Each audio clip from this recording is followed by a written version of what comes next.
as you return home. What are some of the follow-up things that you do after the trip? And I will be completely transparent and honest. That is a part that we struggle with a little bit, is the follow-up.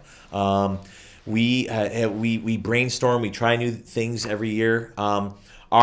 We really try to emphasize with the kids as they go through the week, like, you have two choices. You can either take this experience, you can put it on a shelf, literally, and just say, that was fun. That was nice. I enjoyed that, and then forget about it. Or you can take this experience and you can let it change you, and you can let it open up a new part of your soul. You can let a light bulb go off inside of you and you can say, I am never going to be the same person I was before I left on this trip, because I get it now. I am called to be a part of something bigger, and I am called to serve this world in a new way. And so that's the hope, right? But how do we do that? Right. That gets to be tricky, because we ask every student to participate in our post-trip worship service that we lead, but inevitably kids are on vacations, or kids are at other camps, or some kids just don't care. They went on the trip because they wanted to get service hours for their college applications. And that's the reality. Every kid is going to come on this trip with different motivations, different expectations, and different outcomes.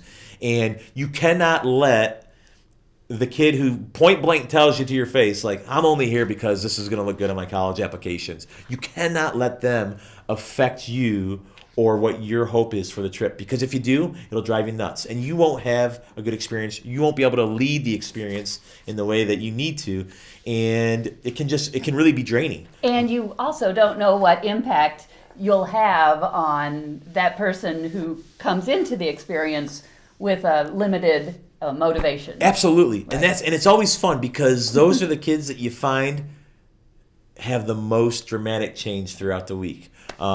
And so in terms of follow-up, we have actually looked into doing some kind of well, let me just say this too. We don't do youth group during the summer because of our mission trips, and we're really big in our summer camping program here in Ohio and another thing. And we just try to give our volunteers a break. So our regular youth group doesn't meet during the summer.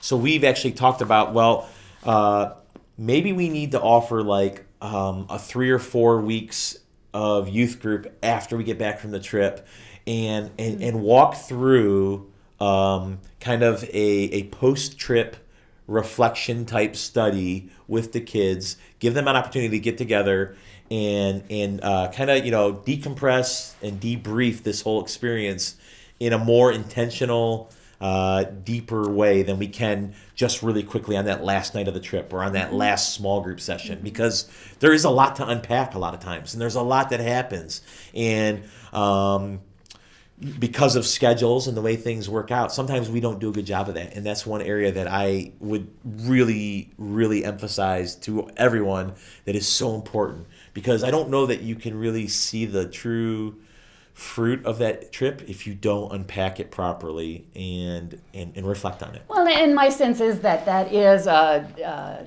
growing edge for many of our mission trip experiences. And so therefore, some of the resources that your national setting tries to provide for you are some ideas for how to continue that follow-up. So in the preparation materials for the mission trip opportunities, there are various websites and ideas for other groups of how they've done the follow-up, how they get involved in local advocacy for a justice issue, or how they immerse themselves in some kind of a national or even a global issue. And so that these do have lasting impact, and sometimes it's just difficult to find the place where you can find that point of entry for that follow-up. So I thank you for that encouragement on our continued growth together. And this is a resource that helps you to provide some of the information that you've included in your local congregation's guidebook, some of the background information, some of the recommendations for host sites around the United States that do their ongoing community work alongside mission trip groups and incorporate them into the ongoing work in that community. And so together, we really do have the opportunity for quite an impact in quite a large number of ways. Absolutely.